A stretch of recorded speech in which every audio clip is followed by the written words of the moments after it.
Hakuna kitu nimefanya nini? Hakuna kitu nimechoma. Sasa niko na risasi. Hizo.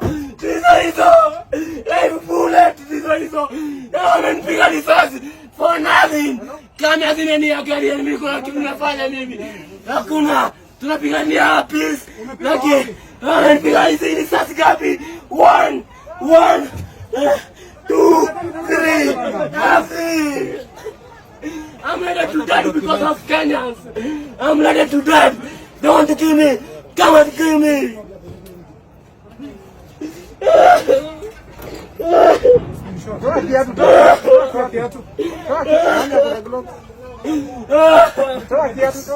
I'm ready to die, man.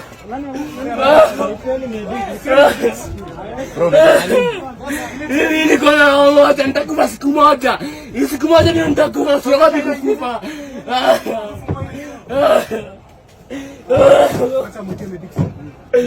Government to act, especially on the promises given by President William Ruto yesterday. And many questions are being raised as to whether the promises being kept or being made by President William Ruto, especially in that speech yesterday, to involve the youth in the governance and the running of the country moving forward, are promises that will be kept. But youth are not waiting.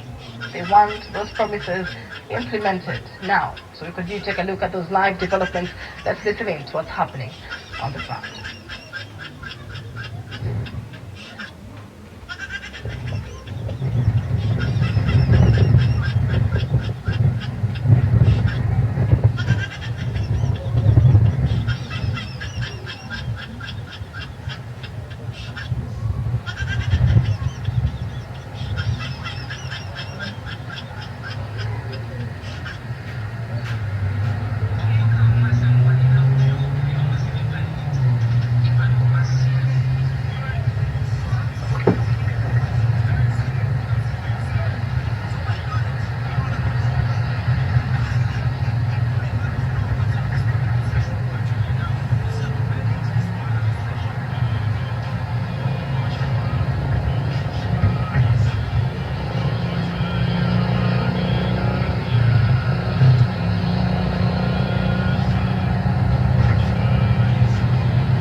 killing more than 20 people across the country. What you're seeing now is pictures of riot police who have been deployed on many streets in the Nairobi Central Business District and many other parts across the country in a bid to secure key buildings in the Kenyan capital ahead of further protests expected today.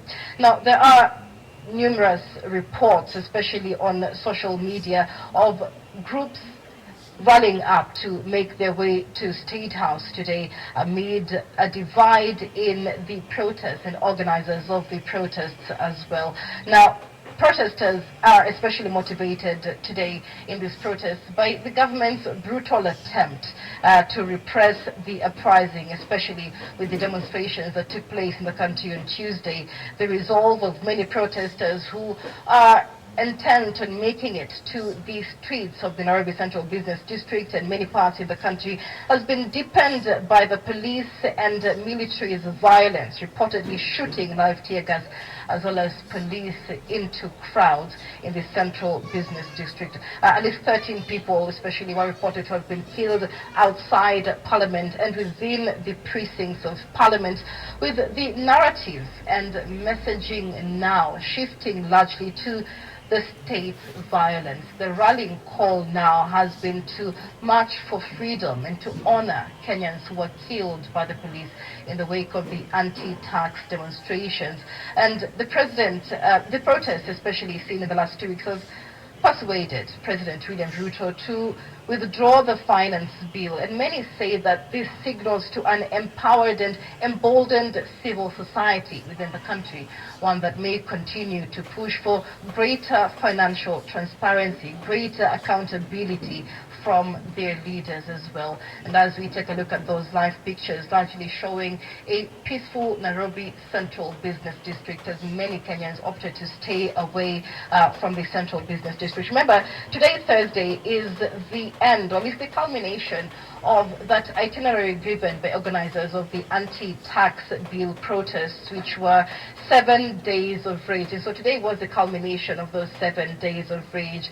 Essentially, members of Parliament had been scheduled to vote for the controversial tax bill on the third reading today. But Kenyans saw members of Parliament on Tuesday hurriedly pass that controversial tax bill within 2 hours, essentially in the committee of the whole house stage. And so there are many questions now and a lot of uncertainty as to the speech given by President William Ruto yesterday demanding, or at least withdrawing, the finance bill of 2024. But a section of Kenyans showing up on the streets today say this may just be a continuation of the lies by the Kenya Kwanza administration. A lot of information going out that the finance bill of 2024 will automatically become law after 21 days of Parliament's approval, even without President William Ruto's signing. And so let's take a look at how MPs will withdraw Ruto's finance bill, which has been sent back to Parliament. And so as it stands, members of Parliament must deliberately vote to deny the House a 2/3 majority, which is what is required to override a presidential memorandum for the finance bill of 2024 to be withdrawn. And this comes after that surprise U-turn by President William Ruto yesterday, rejecting the bill in totality and referring it back to the National Assembly with a recommendation to delete all the clauses. Now, the bill itself is short of the proposed legislation to amend various tax laws as well as duties proposed by the governors to a specific financial year. But we'll be taking a look at much more. But let's take a look at what's happening across the country, especially in areas of Nairobi and Nakuru, as the anti-finance bill protests continue, albeit in much less momentum. Those are live pictures there on the screen from the Central Business District in Nairobi, from Eldoret as well, the backyard of President William Ruto, as well as scenes live from Nairobi. Heavy security presence on the streets in the country.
Sasa nafunga tu mabizo.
Karibia, nachukua karibia.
Tuzunguke hivi, tuzunguke hivi.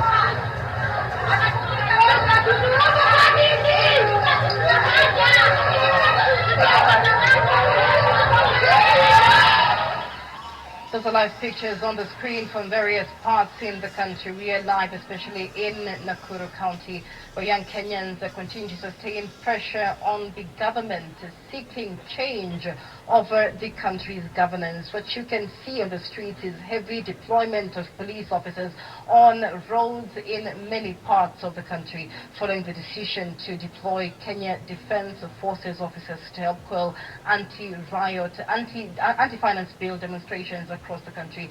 And so we have live pictures for you there from Nakuru, as we saw demonstrators earlier try to access the central business district in Nakuru in those anti-riot or anti-government demonstrations against proposed tax hikes. And much of that is happening across the country as well. As you can see, heavy police deployment. We have pictures from Nairobi there at the Nyayo National Stadium, as well as a contingent of KDF officers patrol with heavy machinery. Some were seen splitting in the afternoon.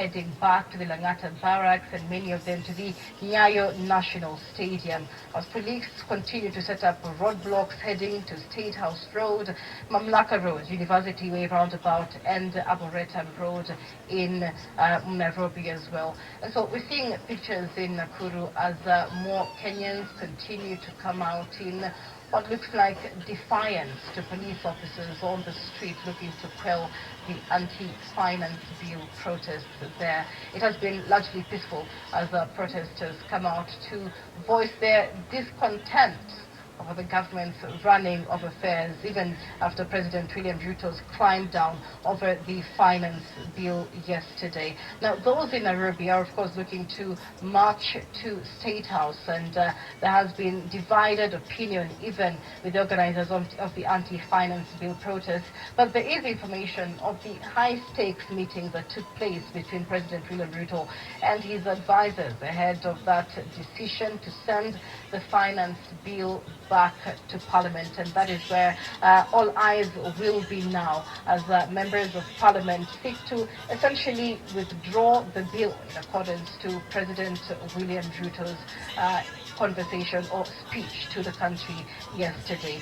And as it stands with regard to the deployment of Kenya Defence Officers, High Court Judge Lawrence Mugambi has currently retreated to examine whether the judgment, or the deployment rather, of the Kenya Defence Forces was lawful and justified. Many questions have arisen as a result of that deployment.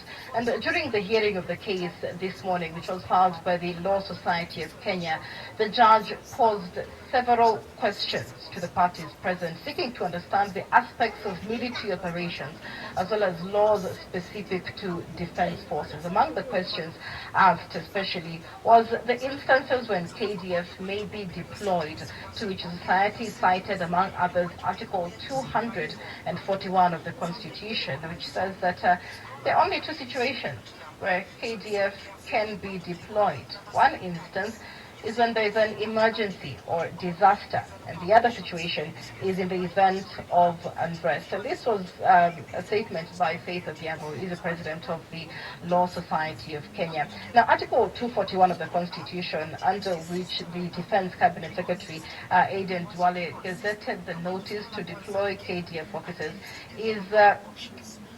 indicates that the defense forces shall assist and cooperate with other authorities in situations of emergency or disaster, and report to the National Assembly whenever deployed in such circumstances. Now, based on this, LSK says that there is no information from the state on whether the presence of the military in the capital city is meant to deal with an emergency or to deal with unrest or instability. And so we continue to see the presence of the police alongside officers of the Kenya Defence Forces patrolling the streets of major towns across the country in a bid to restore law and order. And this comes even as Kenya Kwanza members of parliament across the country now seek to apologize to their constituents, essentially for voting in favor of the finance bill of 2024. And among the examples there is the Indiana North Member of Parliament, Geoffrey Rupo, who just today made a huge U-turn, vowing to withdraw that controversial bill that he tabled on the floor of Parliament on the regulation of demonstrations, saying that he would be writing to the National Assembly to formally withdraw the proposed legislation, which essentially sought to have those picketing arrested in the event that authorities said they did not receive a notice to that effect. Now, the bill also sought to grant extensive powers to law enforcement authorities to curb protests that were deemed disruptive to public order. Many saying this was a breach of the constitutional rights and freedoms bestowed on Kenyans in the 2010 Constitution. And so we continue to take a look at that, at those live pictures across the country. $2.7 billion in revenues. But the other horn of the dilemma is a rising cost of living for Kenya's population. That's been driven by inflation and steep tax rises in last year's finance bill. Ruto, elected on a pledge to uplift the lives of the poor, used the 2023 bill to introduce a housing tax and to raise the top personal income tax rate. Protesters and opposition parties want the whole 2024 bill to be scrapped. The proposed measures that have triggered protests include new levies on basic commodities like bread, vegetable oil and sugar, as well as a new motor vehicle circulation tax. An eco-levy on most manufactured goods, including sanitary towels and diapers, is also on the cards. In addition, the bill proposes increasing existing taxes on financial transactions. Ruto has since endorsed recommendations to scrap some of the taxes, including on car ownership, bread, and the eco-levy on locally manufactured goods. But the Finance Ministry has said such concessions would blow a $1.56 billion hole in the 2024 to 25 budget and necessitate spending cuts. Once passed by Parliament, the bill will need to be signed into law by Ruto within 14 days. He has acknowledged protesters and promised to engage with them. It's unclear when this will happen. It's also unclear whether the protests will intensify if the bill is passed. The social media-driven movement lacks a clear leadership structure, but many young protesters have vowed to keep demonstrating. Well, we just want to continue with the live coverage and have a feel of what is transpiring across the nation in different parts of the city. What you're seeing on the screens right there, we're having split screens of the ongoing situation in Nakuru and in Nairobi. Basically, people going on about the business. This is right about around the Haile Selassie Avenue in Nairobi. As you can see right there, the police are basically trying to calm the situation and check if in any case anything is going on, or if in any case the protesters are actually destroying property or causing any sort of harm. But as you can see right there, the streets are more so clear and people just basically probably making their way home or going on about with their business, which is the same situation on the right side of your screen. Clear streets right there in Nakuru. Basically, a majority of Kenyans have chosen to stay back owing to the fact that the government, through a gazette notice, was given or gave the go-ahead to see to it that the police are backed and given the reinforcement by certain KDF officers, and people probably chose to just stay home because the assumption would have been that things would have gotten out of hand in the event that we saw what we witnessed as a country on Tuesday. So what you're seeing on the screens are just a few people going on about with the business, but the general public are probably just seated in the comfort of their living rooms, following up on this very same proceedings right there.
Good afternoon and thank you for keeping up with us on our continuing coverage of Kenya's anti-finance bill protest.